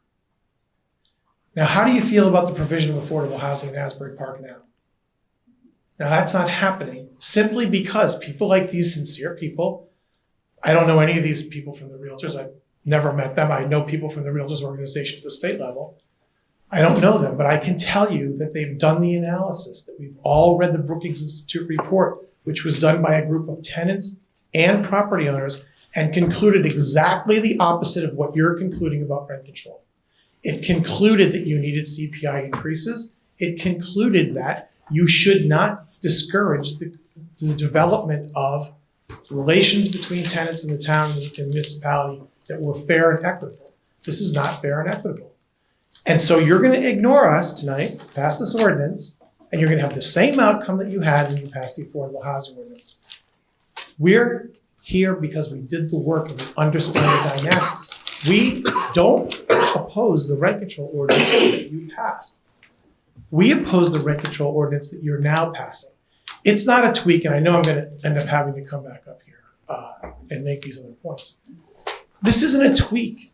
These are wholesale changes. You are depriving property owners of maintaining their property value with inflation with your eyes wide open. You're saying it's okay. We know, in fact, we're responding to the fact that consumer prices are rising higher than 3.5%, but we're going to stick the landlords with the difference between the actual cost of operating their property and the allowable increase we're going to give. We're going to stick them. But it's not going to have any impact. You really think that? Thank you. Hello, Peter Siegel, 1412 Main Street, here in Asbury Park. So, point of clarification I feel should be made is that, yes, people are quite upset about the suddenness of these proposed amendments. Absolutely, changing your ordinance that was voted on in April was a feature of your ordinance that we all knew about. Absolutely.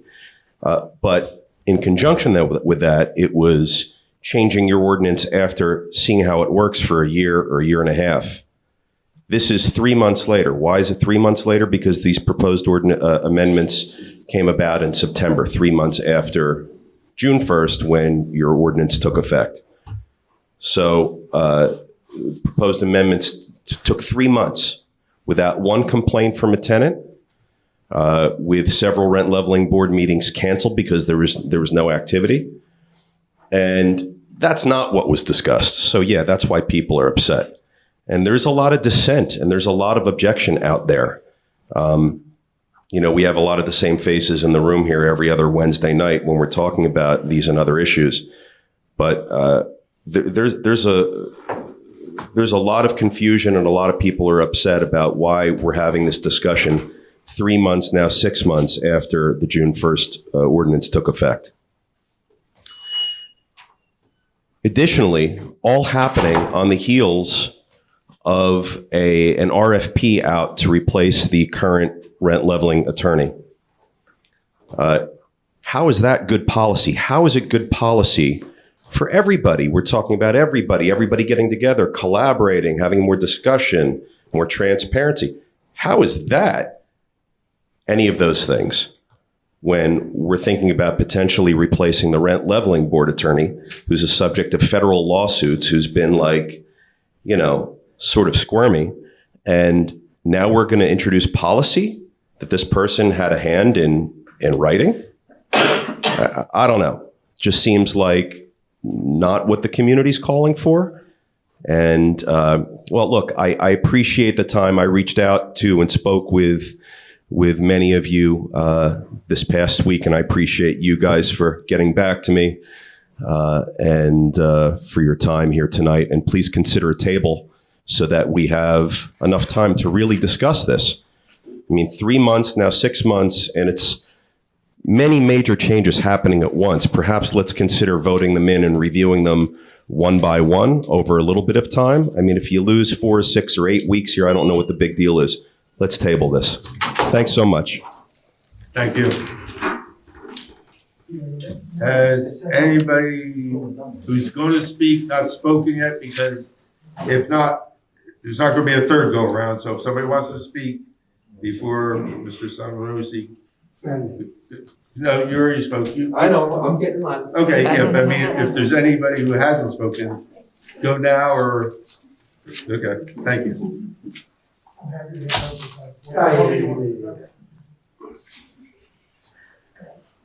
Ron Simoncini back for my second term.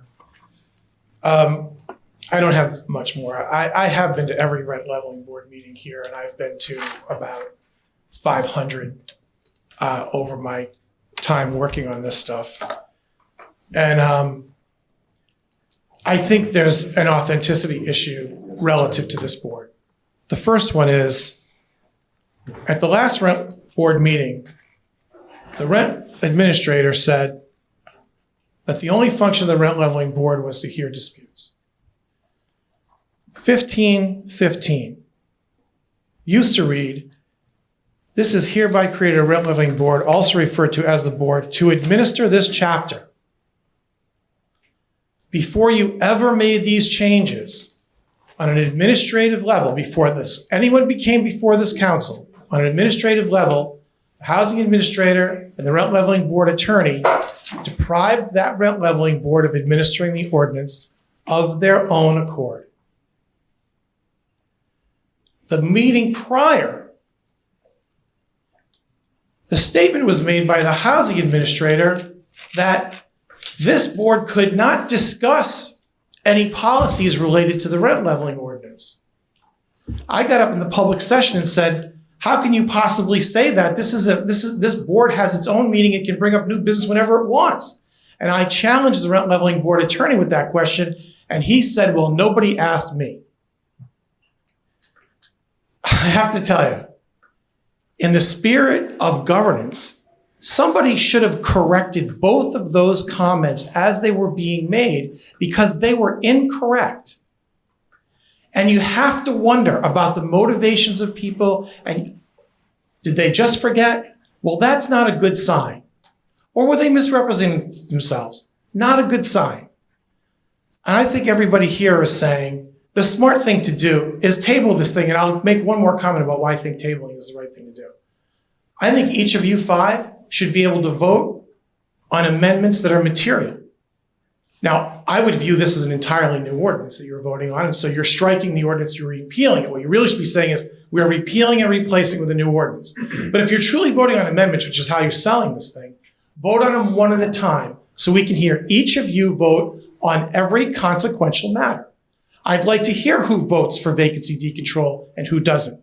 I'm sorry, who votes for CPI and who doesn't. Who votes for this registration issue, which we've gone over ad infinitum and provided all kinds of examples by mail. I'm not going to bore anybody here with more about that tonight. I'd like you to reconsider posting the ordinance as amendments and each of you voting on each of the material amendments. And that would require that you table it tonight and reformulate it, which I think is very reasonable. Thank you.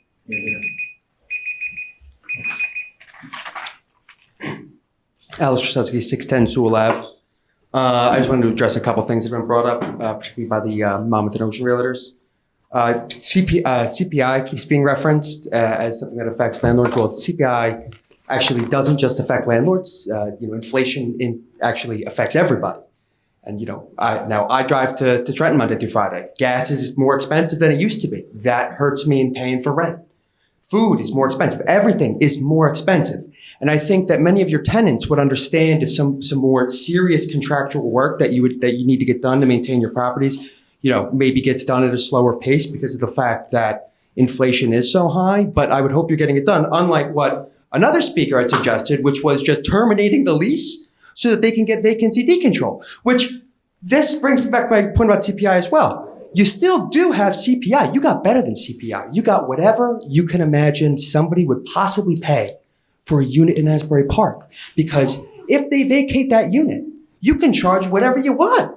You can charge whatever you want. So I'm sorry, I understand inflation, it affects everybody. It affects landlords, but it really does affect tenants. And with rent in a city like this, it's been going up constantly. I'm sure you can see how that's also very concerning for us, which is why I know the Property Owners Coalition as well understands why this was at the top of the deck as it pertained to what amendments wanted to get in the books. And eventually, once inflation stabilizes, we will probably have to revisit this and revisit tacking it back to CPI. But for now, with inflation where it's at, I think we could all agree it's not a good idea.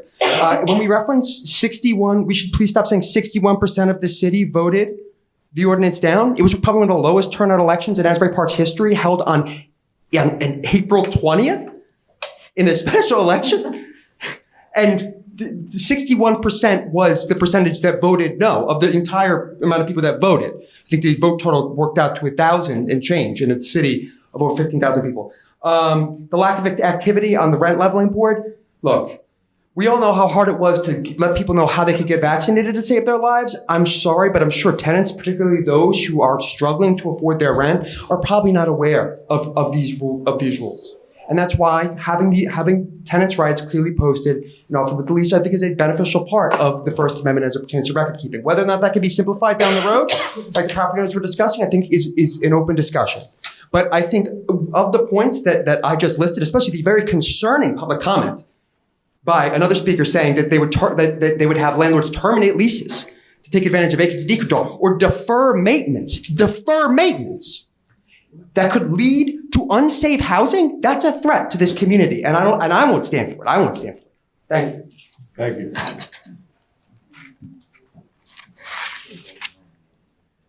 Alex pretty much said what I was going to say, but I'm going to add is, I know the gentleman doesn't know. Felicia, just for the I'm record. sorry, I don't address him. I'm No, sorry. No, give your name. And Oh, sorry, Felicia Simmons, Sewell Avenue, Asbury Park. Thank you. That those things have happened.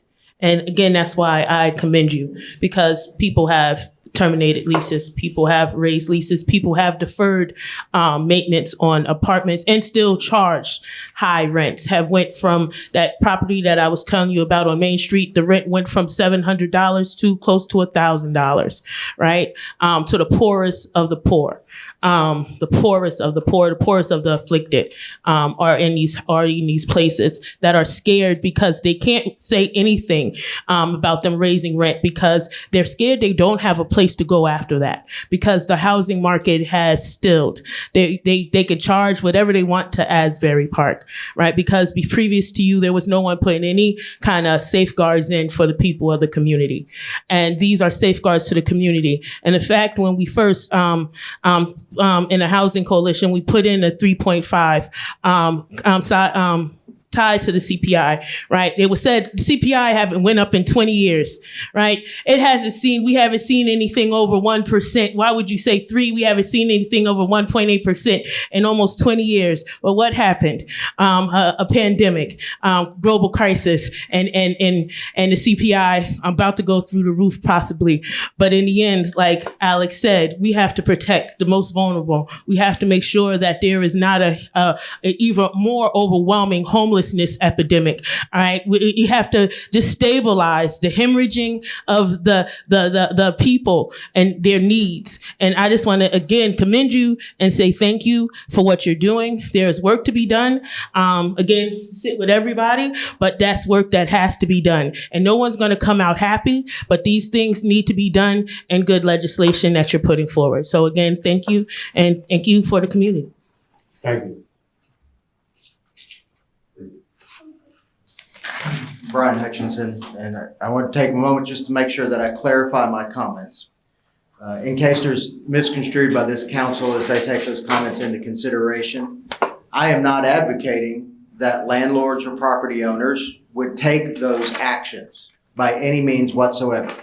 I'm talking about the reality of what investors do when they purchase properties. When we purchase properties as investors, when investors buy a property, they're not looking at 1 year, 3 year, 5 years. They're looking at 10 years, 20 years, 30 years, 50 years of what that property will do and what it will produce. The reason that they calculate CPI into that is to look at the base level items of their overhead that will be affected by inflation or deflationary economics inside of the country. And so those give the basis for which they calculate their return on investment. When you take away the return on investment, you take away the motivation for somebody to own the property. Those people who are upstanding, stellar, altruistic, philanthropic people who are investing in the property just because they want to help others, they're going to do the right thing. Those people are in it just to make a dollar, which is a large portion of the people, I think would agree, who own rental property. They want to make a solid return. And if that is taken from them by removing the connection to the CPI, they will follow one of those 4 pathways. And they will find a way to recoup their loss. And over the 1 year, not the 1 year, the 2 year, the 3 year, but over the 5 year, the 10 year, the 15 year, the 20 years, without a connection to CPI inside of the rental control mechanism, we will see those type of actions happen. That will be the reality of what will happen. I'm not advocating for that. I advocate and spend my time and my personal resources fighting against that at every level of government that happens.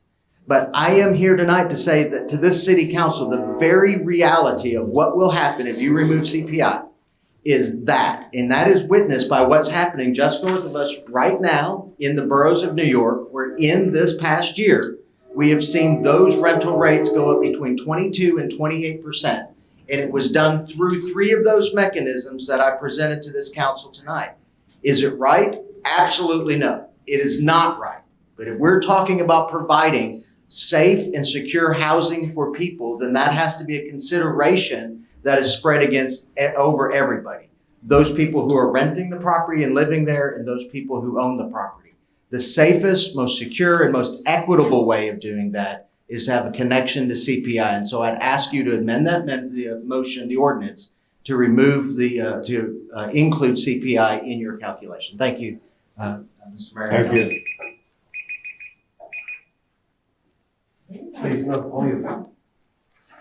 Shirley Cruz Davis, 601 First Avenue. I want to discuss Section 8 vouchers and what I've experienced. I've been working with a vet for the past 2 years. Wait a second. This Section 8 vouchers has nothing to do with it. No, but it's for renting. Ordinance. Okay, but you gotta stick to the ordinance. Okay, it is about renting. Okay. I have a vet that I've been working with for the past 2 years that I met here at Trinity Church. And she lived here and raised her son here. He went to high school here. She has severe cognitive decline at this point. She ended up homeless. She had a voucher and she couldn't meet the rent because it was too high. Her voucher wouldn't pay for that. She ended up losing her voucher and living in a hotel for a year. Like I said, with cognitive issues, which actually made it worse for her. Her son actually has cognitive issues as well. We finally got them into housing, but that is my thing, that if the rents go up a certain amount, even people that are on vouchers can't rent. So it's affecting everyone. Like I said, that woman should have been able to stay here. This is all she knew. This was her, her safety zone was being in this town. Now she's somewhere else and she's slipping. She's actually worse. Not that the town would create a miracle for her, but this was her home. And now she's not here because of affordable issues. Thank you. Thank you.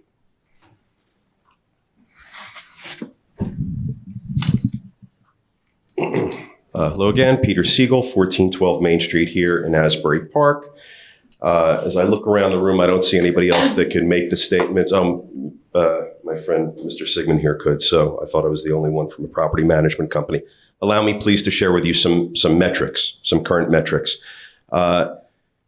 This year, insurance is up 22% for our properties, our multifamily properties. Wages for maintenance staff, or at least the ones who will still be working and have jobs after this ordinance, these proposed amendments pass, are up 20%. Natural gas up 8%, electricity up 4% this year. Lumber up over 200% currently. It was higher before it's retreated back. Flooring, over 105% increase in the cost of flooring this year, and related materials to flooring, glue, padding. Sheetrock up 78%. Paint, 38% increase. Property tax assessments are up 10% in the city of Asbury Park, globally, the whole assessment roll. Water heaters, if you need to replace a water heater, depending on the model you're getting and what the size is, 40 gallons, 80 gallons, electric gas, et cetera, at least 140% increase in water heaters. Plumbers and electricians, if you can get them to come, I'm sure we've all experienced a tough time getting people to come help us in our homes and properties. They're charging over 100% more than they did. So when we talk about the impact of removing CPI and leaving increases at 3.5%, I want everybody to have the beginnings of a full understanding of what that actually means. The cost of providing the housing product to the community is going up exponentially. Now, I know we're here to talk about protecting renters who are here now who need help. And I believe that should be the case. I've always said that, as many of my property owner colleagues have always said that, even back during the campaign prior to the April election. I just don't want to have to pay for it. When you remove the CPI correlation to rental increases, you force the property owner to make a decision to either pay for all of these increases that I just shared with you, to make repairs and perform maintenance, or to not. No one's electively choosing not to make repairs and perform the maintenance. My God, I mean, it's just, we need to be able to do it. Property owners need to be able to do it. So I just wanted to share with you the discorrelation that's now happening if you rest on 3.5%. And about the registrations, I've shared personally multiple suggestions, alternative proposals. Registrations have nothing, and we're not talking about registering the building or the LLC's name. We're talking about registering tenants, square footage, names of tenants, rents that they pay. It's a private business. You don't get to know that the same way I don't get to know how much you guys make. It doesn't help renters. There's other ways to do it. Thank you so much. Please table. Thank you.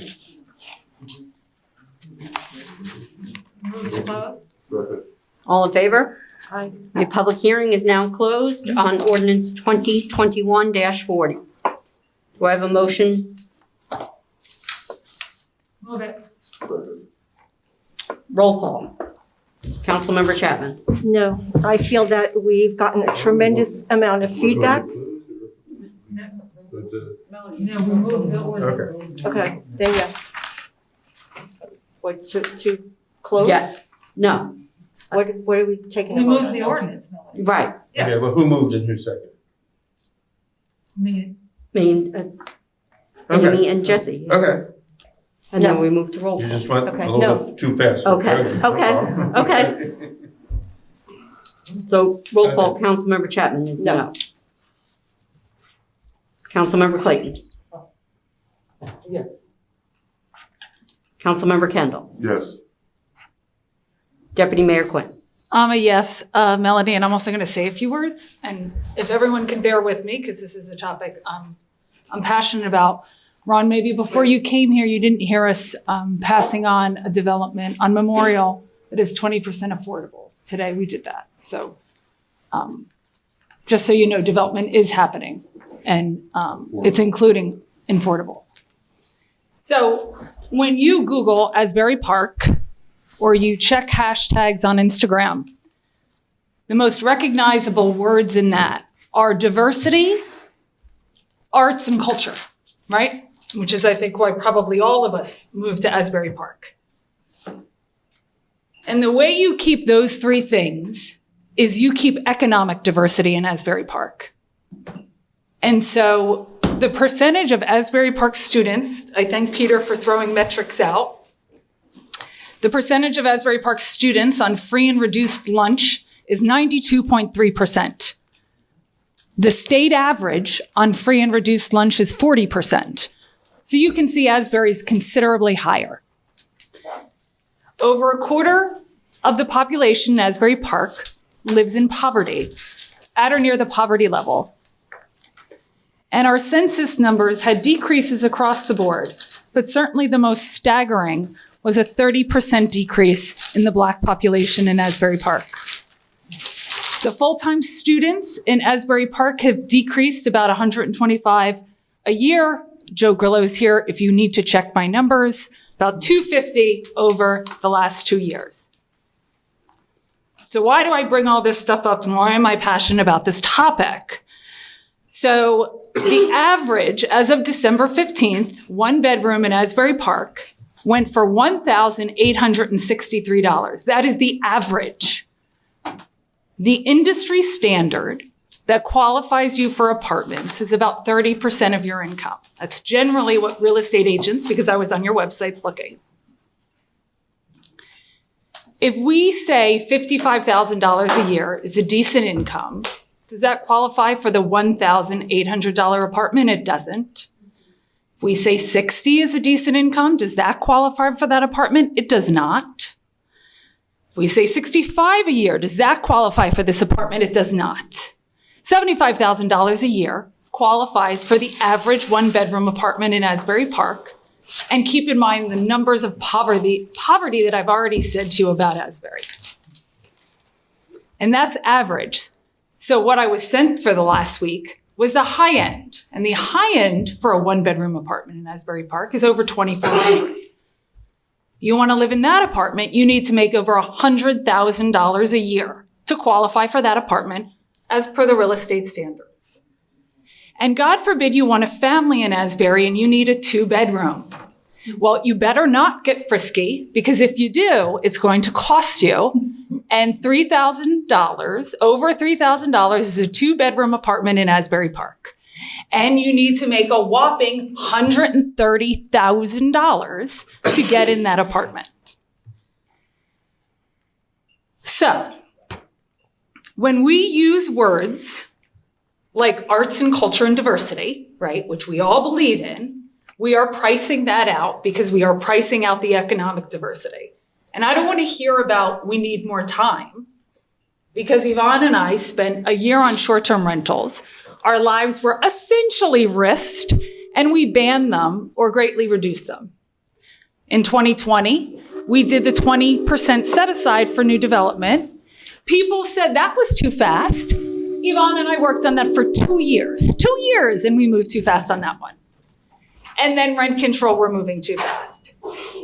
And the absurdity that makes me lose my temper is when we use arts, culture, and diversity to sell the condos for $1 million and rent the apartments for $2,500.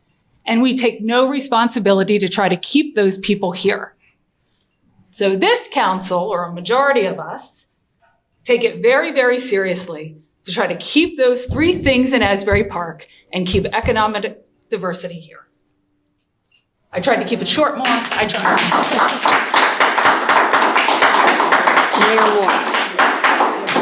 You put your mask back on. Mayor Moore, I need your vote. And before I vote, I gotta say one quick thing. Hot issue for everybody. Again, I appreciate everybody being very civil. I appreciate everybody being very respectful. I appreciate no cross conversations. I thought everybody, again, they were passionate, be it one way or another, but everybody in the audience acted tremendously. And I think that says a lot about Asbury Park, so I thank you very much, and my vote is yes.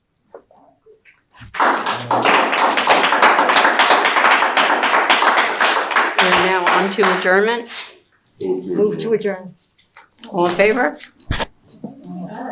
Meeting adjourned. Happy holidays, guys. Happy holidays.